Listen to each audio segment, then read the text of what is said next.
ಮರಕ್ಕೆ ಜೋತು ಬಿದ್ದಂತಹ ಒಂದು ಬಳ್ಳಿ ನೇತಾಡ್ತಿರ್ತದ ಗಾಳಿಗೆ. ಅದನ್ನ ನೋಡಿದಂತಹ ಕವಿ ಕುವೆಂಪು ಅವರಿಗೆ ಹೆಂಗ ಅನಿಸ್ತದ ನೋಡಿ. ಫುಲ್ಲ ಕುಸುಮ ಫಣ ಚಟಿ ಪವನ ಲೀಲ ಲೋಲ ಕಟಿ, ಫುಲ್ಲ ಕುಸುಮ ಫಣ ಚಟಿ ಪವನ ಲೀಲ ಲೋಲ ಕಟಿ, ಕುಣಿಯುತಿ ಹಳದೋ ಲತಾ ನಟಿ, ಕುಣಿಯುತಿ ಹಳದೋ ಲತಾ ನಟಿ, ಪ್ರೇಮ ಮಧುನ್ಮಾಧಿನಿ.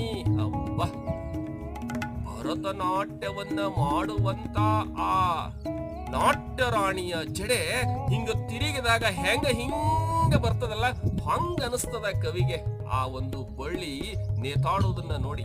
ಅದನ್ನ ಕವಿ ವರ್ಣಿಸ್ತಾರ್ರಿ. ಕವಿಗಳ ಪ್ರತಿಭೆ ಅಂದ್ರ ಇದು ರೀ. ಆ ಪದಗಳನ್ನ ಕೇಳಿದಾಗ ಆಗುವಂತ ಆನಂದ ಸಹೃದಯರಿಗೆ ಅಷ್ಟಿಷ್ಟಲ್ಲ, ಅದನ್ನ ನಾವು ರಸಾನುಭವ, ರಸಾನಂದ, ಬ್ರಹ್ಮಾನಂದ ಅಂತ ಹೇಳ್ತೀವಿ.